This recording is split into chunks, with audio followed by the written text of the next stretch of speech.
मेरे भैया को मारना चाहता है ना तू? हाँ? तू तो गया।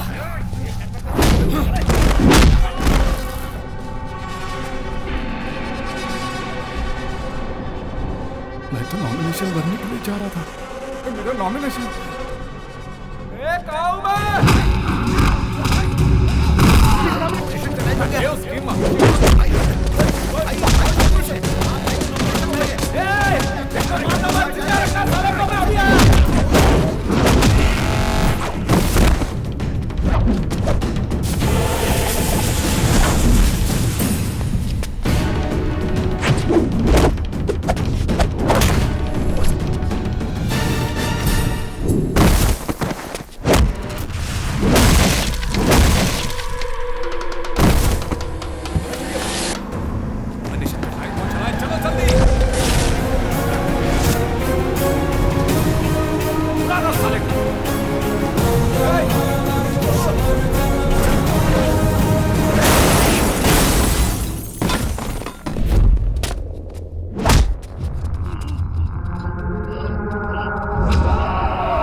भैया को मारना चाहता है।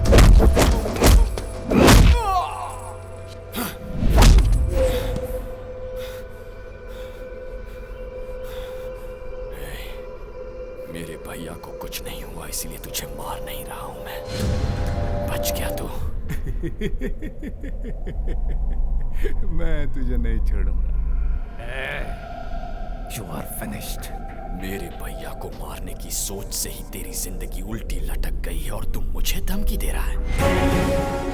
इस बार पैरों से लटका है तो अगली बार गले से। तो जितना आसान समझ रहा उतना आसान नहीं है। तूने गलती कर दी है साले। मेरे बारे में तू पूरी तरह नहीं जानता। ये अब कुछ मत बोल। अपने बारे में मुझे बताकर और मेरे बारे में जानकर कोई रेस शुरू मत कर, क्योंकि रेस के घोड़ों पर लगाम लगी होती है, लेकिन मैं बेलगाम।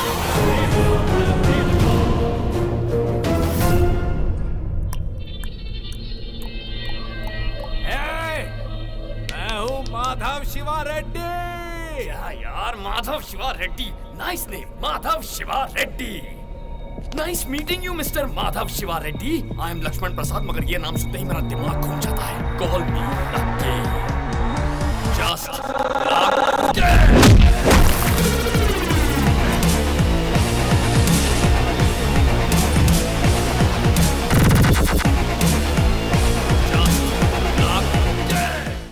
शिवा रेड्डी का नॉमिनेशन मिस। शिवा रेड्डी पर किसी गुमनाम व्यक्ति ने अटैक किया और शहर के बाहर पीटकर फेंक। शिवा रेड्डी को मारने वाला कौन है? वो सभी जानकारी अभी मिलना बाकी है। शिवा रेड्डी के चाहने वाले सड़क पर उतरकर उनके लिए बहुत हंगामा कर रहे हैं।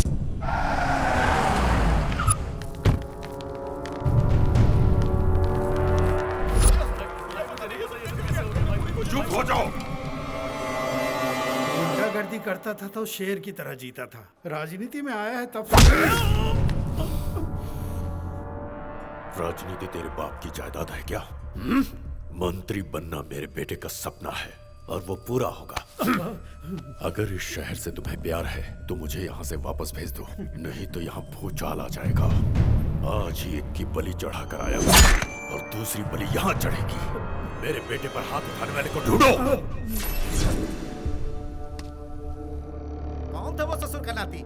चिची, तुम्हारी नजरों के सामने वो पुलिस की जीप लेकर चला गया और तुम खड़े खड़े देखते रह गए। तुम तो शिवा रेड्डी की खटिया खड़ी करने वाले थे ना। अब क्या हो गया? जीप भी गई और फाइल भी गई। शिवा रेड्डी को उसके किए की सजा मिल जाएगी जब उसके पापों का घड़ा भर जाएगा। उसके पापों का घड़ा खुद ही भरना था, पुलिस की क्या जरूरत थी सर?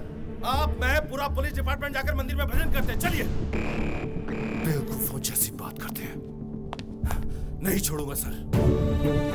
जीप और फाइल की वजह से शिवा रेड्डी सलाखों के पीछे नहीं जा पाया और जिसकी वजह से मेरी बेइज्जती हुई, मैं कसम खाता हूं मैं उसे नहीं छोड़ूंगा। मुझे वर्दी की कसम सर। वर्मा, सिटी के सभी सीसी कैमरास के फुटेज निकालो। जीप ले जाने वाले का एक क्लू मिल जाए काफी। सर जीप शिवा रेड्डी के आदमी ही ले जा सकते हैं। ये उन लोगों का काम नहीं होगा। शिवा रेड्डी अरेस्ट होने वाला, ये बात किसी को नहीं पता थी। ये किसी ऐसे इंसान का काम है जो डिपार्टमेंट को बदनाम करना चाहता है। उसने बहुत बड़ी गलती कर दी है। सिर्फ हमारी जीप ही नहीं गई वर्मा, एक सिंसियर ऑफिसर की उम्मीद, एक बाप का बेटे पर भरोसा सब गया। ये जीप तो हमारी जान ले लेगी यार। तेरा भाई सीसीटीवी कैमरे की फुटेज चेक कर रहा है, पकड़े गए तो क्या होगा? तुझे क्या हुआ? शिवा रेड्डी का बाप शहर में आ गया है। वो उसे मारने के लिए ढूंढ रहा है जिसने उसके बेटे को बुरी तरह से पीटा। उसे हमें ढूंढने की क्या जरूरत है? मैं तो खुद उससे मिलने जा रहा हूँ। कहीं ना कहीं तो मिलेगा। उसकी बलि का समय आ गया है। जाओ ढूंढो, ढूंढो उसे। उसकी जरूरत नहीं है। तुम्हारे बेटे को मैंने ही मारा है।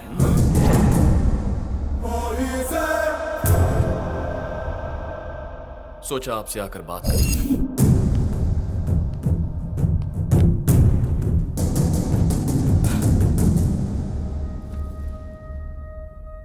आपको मैं अपनी कहानी बताता हूं सर। मेरे माँ बाप के हम 2 बेटे हैं, मैं और मेरे भैया। हम दोनों के बीच बचपन से एक पल भी नहीं जमती थी। हर वक्त एक दूसरे से झगड़ा करते थे, जैसे एक ही घर में एक दूसरे के दुश्मन जन्मे हो।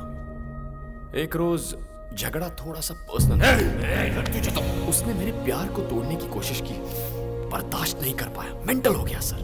प्यार से बात ईगो पर आ गई। मैंने फैसला कर लिया, चाहे कुछ भी हो उसे उसकी नौकरी से अलग करना है और इसीलिए उसकी जीप लेकर मैं भाग गया। और तब मैंने सोचा भी नहीं था कि उसकी जीप पर कोई हमला करेगा।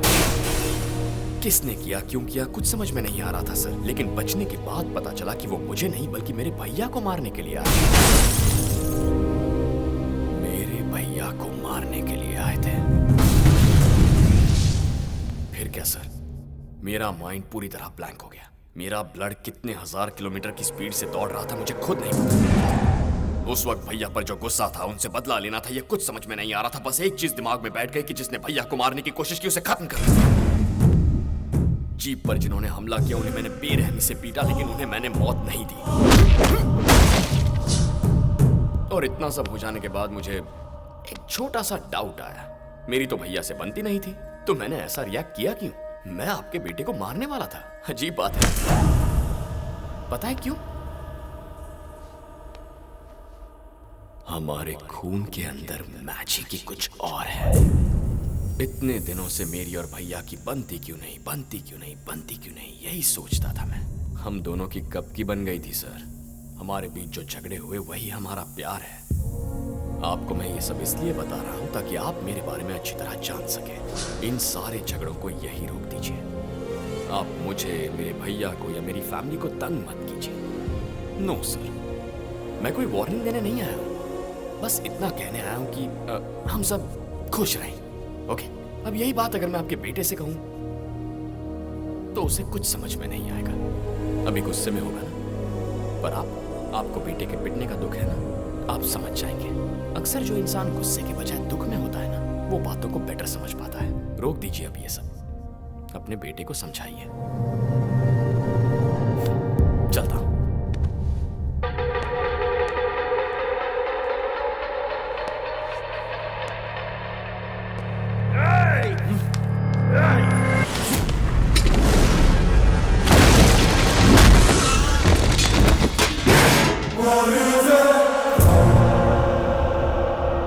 मेरे माँ बाप के हम 2 बेटे हैं। एक मर भी गया तो कोई बात नहीं,